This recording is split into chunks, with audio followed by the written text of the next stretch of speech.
नमस्कार बच्चों, स्वागत है आप सभी का आपके अपने चैनल, आपके अपने परिवार पे। और जैसे कि आपको पता है, हम पढ़ रहे हैं कंप्यूटर के क्वेश्चंस विद डिटेल हम पढ़ रहे हैं यहाँ पर। तो ये था कल का आपका होमवर्क का क्वेश्चन और इसको डिटेल में हम देखेंगे। तो जो भी बच्चा कंप्यूटर पढ़ना चाहता है, क्योंकि कंप्यूटर आपके लिए बहुत इंपॉर्टेंट हो जाता है बच्चे, जब आप मेंस यानी सीईटी मेंस चाहे फ्री प्री भी दो, तो 6 से 7 क्वेश्चन प्री में आपको देखने को मिले थे और अब मेंस में आपको 10 क्वेश्चन कंप्यूटर के देखने को मिलेंगे। तो 10 नंबर का काम वेटेज बहुत ज़्यादा है, आपकी कट ऑफ में अहम रोल प्ले करेगा। चाहे वो एचएसएससी सीईटी मेंस हो, चाहे आपका किसी भी डिपार्टमेंट का एग्ज़ाम हो, या फिर आप एसएससी का एग्ज़ाम दे रहे हो, या फिर आप किसका दिल्ली पुलिस का एग्ज़ाम दे रहे हो, तो वहाँ पर भी 10 नंबर का वेटेज, यानी हर एग्ज़ाम के अंदर अब आपके लिए कंप्यूटर इंपॉर्टेंट है बच्चे।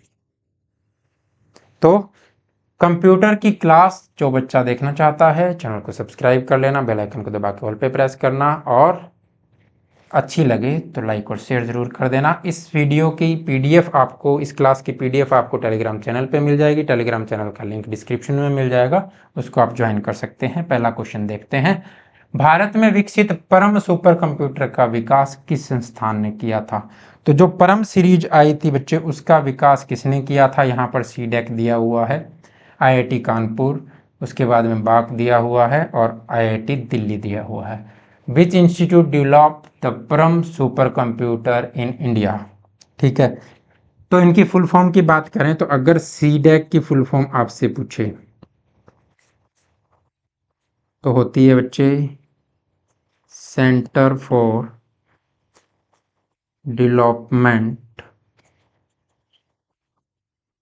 Of advance computing. ठीक है, सीडेक का मुख्यालय कहाँ पर वह पूछे तो आपको बोलना है पुणे में है। ठीक है, सीडेक का मुख्यालय कहाँ पर है? पुणे में है। ठीक है, और सीडेक ही एक ऐसी संस्था है जो भारत के सुपर कंप्यूटर बनाती है या कंप्यूटर के आपका काम करती है। जिस तरह इंटरनेशनली शुरुआत में आईबीएम आई थी। ठीक है, आईबीएम हम पिछली क्लास में भी पढ़ चुके हैं। आईबीएम क्या है? इंटरनेशनल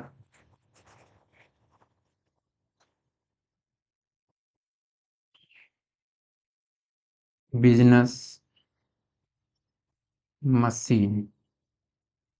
ठीक है, क्या है? आईबीएम इंटरनेशनल बिजनेस मशीन है।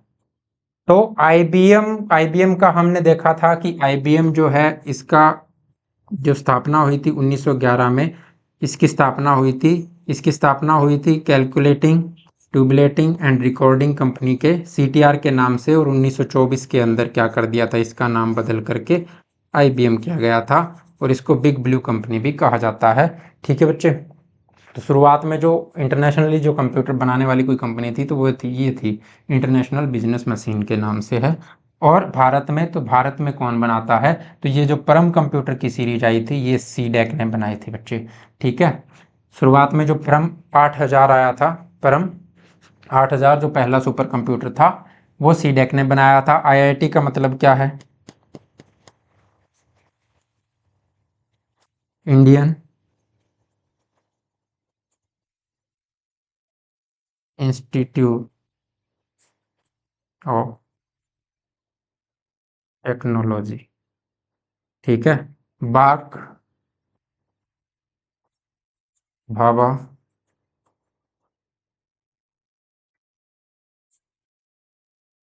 Atomic, Bhabha Atomic Research centre.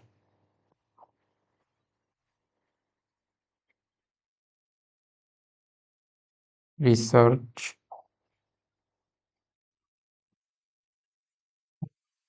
Centre. ठीक है, भाभा एटॉमिक रिसर्च सेंटर। एक मिनट,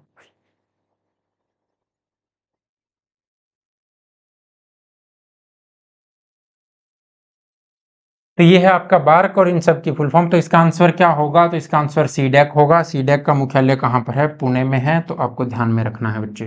ठीक है, अनुपम क्या है?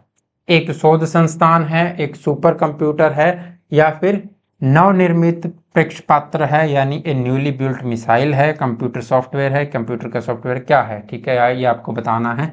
तो अनुपम एक सीरीज आई थी, किसकी अनुपम भी सीरीज थी बच्चे, सुपर कंप्यूटर की, सुपर कंप्यूटर। और अनुपम सुपर कंप्यूटर जो बनाया था वो बनाया था बार्ट ने, भाभा एटॉमिक रिसर्च सेंटर ने बनाया था, ठीक है। तो ये क्या है, यह एक सुपर कंप्यूटर है। कंप्यूटर डाटा की सबसे छोटी इकाई क्या है, कंप्यूटर के डाटा की सबसे छोटी इकाई क्या होती है वो पूछ रहा है। तो सबसे छोटी इकाई होती है आपकी बिट बच्चे, क्या होती है, बिट। 8 बिट होता है 1 बाइट के बराबर, ठीक है, या फिर 1 कैरेक्टर भी बोल सकते हैं, ठीक है, 1 कैरेक्टर भी बोल सकते हैं। 8 बिट 1 बाइट या 1 कैरेक्टर के बराबर होता है, ठीक है। और 4 बिट जो होता है वो 1 निबल के बराबर होता है, ठीक है। यानी 2 निबल किसके बराबर हो जाएगा, 2 निबल 1 बाइट के बराबर हो जाएगा, या 1 कैरेक्टर के बराबर हो जाएगा। बाइट को कैपिटल बी से लिखते हैं बच्चे, और बिट को स्मॉल बी से लिखते हैं, ये चीज आपको ध्यान में रखनी है, ठीक है। अगर आपको जैसे कह देता है कि 15 Mbps की स्पीड है नेट की, ठीक है, यानी 15 Mbps, तो वहां पर बी क्या है, स्मॉल लिखते हैं ना, तो बिट है वो, बाइट नहीं है, ठीक है। अगर वो ये कहता है कि 200 Mbps की स्पीड है, और आप चेक करते हो, कहते हो सर अगर 50 MB की फाइल थी तो उसमें तो 2 सेकंड लग गए, बल्कि 2 सेकंड लगने ही नहीं चाहिए थे, तो लगते हैं बच्चे, क्यों, क्योंकि इसको 8 से डिवाइड करोगे तो ये आएगा 25 Mbps। अब ये बाइट पर सेकंड हुआ, ठीक है, 8 से भाग करने पर ये 25 Mbps हुआ, यानी ये बाइट पर सेकंड हुआ। अब ये 25 MB, जो MB आप समझते हो ना, वो 25 की स्पीड है, ये क्या है, ये मेगा बाइट बिट पर सेकंड है, और ये मेगा बाइट पर सेकंड है, यानी 200 मेगा बिट पर सेकंड की स्पीड होती है, और 25 मेगा बाइट पर सेकंड की स्पीड होती है, ठीक है। तो इस तरीके से आप इसको देख सकते हो, बिट और बाइट को। तो यहाँ सबसे छोटी इकाई क्या होगी कंप्यूटर डेटा की, तो बिट होती है बच्चे। चलो, कौन सी भाभा परमाणु अनुसंधान केंद्र द्वारा विकसित एक सुपर कंप्यूटर परियोजना है, तो ये आपको बताना है। तो अभी मैंने बताया कि अनुपम जो है, अनुपम किसकी, बार्क की थी, यानी भाभा एटॉमिक रिसर्च सेंटर ने इसको बनाया था, ठीक है, भाभा एटॉमिक रिसर्च सेंटर ने। तो ये क्या हो जाएगा, अनुपम जो सीरीज है आपका 4th ऑप्शन राइट आंसर हो जाएगा बच्चे, ठीक है। एक कंप्यूटर की स्मृति सामान्य तौर पर किलोबाइट अथवा मेगाबाइट के रूप में व्यक्त की जाती है। एक बाइट बना होता है, किससे बना होता है, एक बाइट। तो एक बाइट जो बना होता है वो किससे, 8 बिट से बना होता है। और बिट मतलब क्या है, तो बाइनरी डिजिट, ठीक है, बिट मतलब क्या है, बाइनरी डिजिट। तो ये क्या हो जाएगा, 8 बाइनरी डिजिट, ये फर्स्ट ऑप्शन आपका राइट आंसर हो जाएगा बच्चे, ठीक है। क्या हो जाएगा, 8 बाइनरी डिजिट। और क्या दे रखा है, 2 द्वि आधारित अंकों का, यानी 2 बाइनरी डिजिट नहीं होगा, 8 डेसिमल डिजिट नहीं होगा, 2 डेसिमल डिजिट भी नहीं होगा, ठीक है। किलोबाइट में तो 1024 बिट होते हैं आपके, ठीक है, कितने हो जाते हैं, 1024 बाइट का 1 किलो बाइट होता है, 1024 किसका, बाइट का, 1 KB यानी किलो बाइट होता है, और 1024 किलो बाइट का 1 MB यानी मेगा बाइट होता है, ठीक है। इसको 2 की पावर 10 बाइट भी लिख देते हैं भाई, और इसको 2 की पावर 20 बाइट भी लिख देता है। तो ऐसे भी पूछ सकता है 2 की पावर 20 बाइट किसके बराबर होता है, तो 1 मेगाबाइट के बराबर होता है बच्चे, ठीक है। चलते हैं नेक्स्ट क्वेश्चन पे। तो अगर आपको कंप्यूटर की बुक चाहिए तो बच्चे आपको ऑनलाइन और ऑफलाइन दोनों अवेलेबल है, कंप्यूटर संजीवनी के नाम से HSSC CT मेंस के लिए, यानी इसके अंदर एडवांस कंप्यूटर भी ऐड कर दिया है। किसी और एग्जाम के लिए आपको चाहिए तो बुक खरीद सकते हो, पढ़ सकते हो, आपको 3 चैप्टर वहाँ पर पढ़ने की ज़रूरत नहीं है, C++ और पाइथन, वो लैंग्वेज के चैप्टर आपको पढ़ने की ज़रूरत नहीं है। लेकिन आप HSSC CT मेंस की तैयारी कर रहे हो तो आपको वो तीनों चैप्टर भी पढ़ने की ज़रूरत है। इसमें कंप्यूटर की कंप्लीट थ्योरी मिलेगी आपको, topic wise previous year question मिलेंगे। HSSC के जो आपके पहले के एग्जाम में जितने भी क्वेश्चन हुए हैं वो लास्ट के अंदर अलग से ऐड किए गए हैं, 1800 प्लस इसमें मोस्ट इंपॉर्टेंट कंप्यूटर MCQs हैं। तो थ्योरी प्लस MCQs की कंप्लीट बुक है ये, आप पढ़ सकते हो, ले सकते हो, मार्केट से भी ऑनलाइन लेनी है तो आपको मिलेगी टेक कैप्सूल ऐप के ऊपर। टेक कैप्सूल ऐप पर जाइए और वहाँ से ऑनलाइन ऑर्डर कर सकते हैं। और जिसको बैच चाहिए, थ्योरी बैच चल रहा है हमारा टेक कैप्सूल ऐप के ऊपर ही, संजीवनी कंप्यूटर कंप्लीट थ्योरी बैच। उसमें theory plus PYQ plus MCQ करवाऊंगा और अंत में जा करके यानी जब आपका एग्जाम नज़दीक होगा तो उसमें टेस्ट सीरीज भी आपको मिल जाएगी। कंप्लीट आपको ऑनलाइन क्लासेस, लाइव क्लासेस मिलती हैं। उसके बाद आप रिकॉर्डेड भी उनको देख सकते हैं, PDF भी आपको वहाँ पर अवेलेबल करवा दी जाती है। ठीक है बच्चे, तो चलते हैं नेक्स्ट क्वेश्चन पे। निम्नलिखित में से कौन भारत की सबसे बड़ी सॉफ्टवेयर कंपनी है? सबसे बड़ी सॉफ्टवेयर कंपनी कौन सी है भारत की? तो इन्फोसिस है, TCS है, विप्रो है या TCL टेक है? तो ये सारी की सारी कंपनियां भारत की ही हैं। दूसरी बात, सारी की सारी कंपनियां सॉफ्टवेयर ही बनाती हैं। तो सबसे बड़ी कौन सी है ये आपको बताना है। तो TCS जो है वो सबसे बड़ी है भाई। ठीक है, सबसे बड़ी TCS। दूसरे नंबर पे इन्फोसिस आती है बच्चे। ठीक है, तो TCS सबसे बड़ी है। TCS की स्थापना 1968 में हुई थी। ठीक है, 1968 में इसकी स्थापना हुई थी। उस समय इसका नाम था टाटा कंप्यूटर सेंटर। ठीक है, टाटा कंप्यूटर सर्विस। ठीक है, तो उस टाइम से फिर नाम इसका बदल के कर दिया गया था टाटा कंसल्टेंसी सर्विसेज। ठीक है, उसके बाद में इसका नाम बदल के कर दिया टाटा कंसल्टेंसी सर्विस। ठीक है, और ये सॉफ्टवेयर बनाती है। सबसे पहले इन्होंने निर्यात कब स्टार्ट किया था? तो 1974 के अंदर निर्यात स्टार्ट किया था सॉफ्टवेयर का, और आज ये लगभग 50 देशों में इन सॉफ्टवेयर का निर्यात करती है और इंडिया की सबसे बड़ी कंपनी है। टाटा कंपनी का ही एक पार्ट है ये। और शुरुआत में जब इसको बनाया गया था तो इसके जनरल मैनेजर जो थे वो कौन थे? तो वो आपके फकीर चंद कोहली थे। ठीक है, कौन थे? फकीर चंद कोहली। ठीक है, फकीर चंद कोहली को इनका GM बनाया गया था और यही वो इंसान थे जिन्होंने इसको आगे बढ़ाकर सबसे बड़ी कंपनी बनाने में अहम योगदान निभाया था। ठीक है, तो ये सारी कंपनियां आपकी इंडिया की सॉफ्टवेयर बनाने वाली कंपनी हैं। और भी कंपनियां हैं। ठीक है, तो वो भी आप पढ़ सकते हैं, कोई दिक्कत नहीं है। स्पैम किस विषय से संबंधित है? तो स्पैम किससे है? कंप्यूटर से, आर्ट से, म्यूजिक से, स्पोर्ट्स से? तो सीधी सी बात है, स्पैम कंप्यूटर से संबंधित आपकी टर्म है। ठीक है, चलो, ये क्या कह रहा है? इंस्ट्रक्शन के उस समूह को क्या कहते हैं जो कंप्यूटर को बताता है कि ये क्या करना है? ठीक है, what is the group of the instructions that tells the computer what to do called? वो बताता है कि क्या करना है अब। ठीक है, तो उसको क्या कहते हैं? मेंटोर कहते हैं, इंस्ट्रक्टर कहते हैं, कंपाइलर कहते हैं या प्रोग्राम कहते हैं? तो यहाँ पर इंस्ट्रक्टर तो हो गया, तो इंस्ट्रक्शंस देता है इंस्ट्रक्टर, यानी जो आपका कोई भी आपकी क्लास के अंदर इंस्ट्रक्शंस देने वाला भी इंस्ट्रक्टर होता है, लेकिन वहां पर इंस्ट्रक्टर नहीं होता। कंपाइलर क्या होता है? कंपाइलर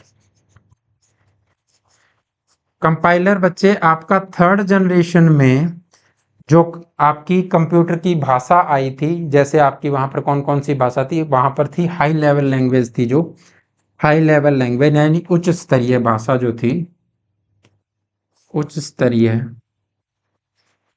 भाषा आई थी। कौन कौन सी थी? फोर्ट्रॉन थी, कोबाल थी, बेसिक थी, सी थी। ठीक है, तो ये सारी लैंग्वेज थी। इनको कंप्यूटर नहीं समझता था। कंप्यूटर एक ही लैंग्वेज को समझता है और वो किसको समझता है? मशीन लैंग्वेज को।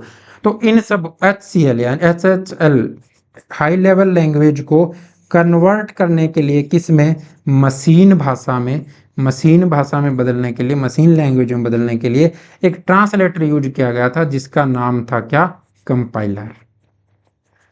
ठीक है, और ये पूरे के पूरे वहां पर दो ट्रांसलेटर यूज किए गए थे, एक कंपाइलर था और एक था इंटरप्रेटर। तो ये जो कंपाइलर था ये पूरे प्रोग्राम को एक साथ क्या कर देता था? ट्रांसलेट करता था। पूरे प्रोग्राम को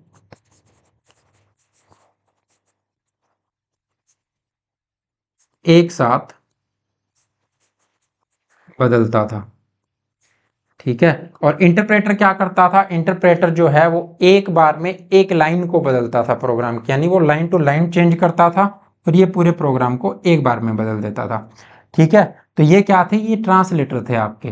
ठीक है, और प्रोग्राम, तो अब प्रोग्राम की बात कर लेते हैं। तो सबसे पहले आप कहते हो कि set of commands, set of commands यानी आदेशों का समूह, आदेशों का समूह क्या कहलाता है? इंस्ट्रक्शंस, इंस्ट्रक्शंस कहलाता है यानी निर्देश कहलाता है। क्या कहलाता है? निर्देश। और निर्देशों का समूह भाई, निर्देशों का समूह यानी सेट ऑफ इंस्ट्रक्शंस क्या कहलाता है? तो वो कहलाता है आपका प्रोग्राम। ठीक है। और सेट ऑफ प्रोग्राम्स क्या कहलाता है? सेट ऑफ प्रोग्राम्स, तो वो बन जाता है आपका सॉफ्टवेयर बच्चे। ठीक है, बड़े डिटेल से हमने इसको पढ़ा है पहले भी। ठीक है, तो सॉफ्टवेयर कहलाता है, यहाँ पर सॉफ्टवेयर ऑप्शन नहीं है, तो कौन देगा आदेश? तो इंस्ट्रक्शन, इसने क्या कहा है? What is the program, what is the group of instructions, instructions के ग्रुप को क्या कहेंगे? तो ग्रुप ऑफ इंस्ट्रक्शन यानी सेट ऑफ इंस्ट्रक्शंस, निर्देशों के समूह को क्या कहते हैं? प्रोग्राम कहते हैं। तो वही आपका आंसर होगा।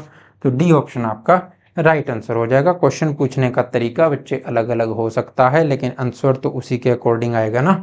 ठीक है, चलो चलते हैं आगे। डाटा के प्रशिक्षण की गति को मापने के लिए सामान्यतः प्रयुक्त एकक यानी यूनिट क्या है, ये आपको बतानी है। The commonly use unit to measure the speed of data transmission is, क्या कौन सी होती है?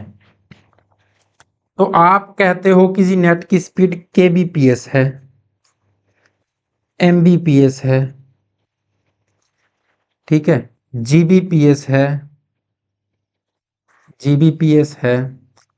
तो इसका मतलब ये bps क्या है? ये क्या है बच्चे? बिट पर सेकंड है ना। तो कॉमनली क्या यूज हो रहा है यहाँ सब पर? कॉमनली यूज हो रहा है बिट पर सेकंड, यानी किलो बिट पर सेकंड, मेगा बिट पर सेकंड, या गीगा बिट पर सेकंड, टेरा बिट पर सेकंड, पेटा बिट पर सेकंड, एक्सा बिट पर सेकंड। ठीक है, तो वो क्या है आपका? वो उसकी कॉमनली जो आपकी जो मेजरमेंट की इकाई है, यूनिट है, वो आपकी है। तो बिट पर सेकंड हो जाएगा इसका आंसर। थर्ड ऑप्शन आपका राइट आंसर होगा बच्चे। ठीक है, और ये है आपके लिए होमवर्क। जब कोई कंप्यूटर कोई कर्मादेश लागू करता है तो वह कर्मादेश कहाँ पर अटक जाते हैं? When a computer execute a program, where is the program held, कहाँ पर जाता है वो प्रोग्राम जब आपको कोई भी प्रोग्राम रन करना होता है तो। ठीक है, तो इसका आंसर आप कमेंट में कीजिएगा। जिसको बैच चाहिए बैच ले सकता है, बुक चाहिए वो मार्केट से या ऑनलाइन कहीं से भी ले सकता है। और भाई बैच के अंदर आप डेमो देखना चाहते हो तो वहाँ पर 2 क्लास का डेमो भी है, लगभग 3 घंटे का डेमो आपको वहाँ पर मिलेगा। तो आप वहाँ से आराम से डेमो भी देख सकते हो। किसी को हिंदी मीडियम इंग्लिश मीडियम का प्रॉब्लम है तो आप डेमो देख करके डिसाइड कर सकते हो, पूरा हिंदी में भी।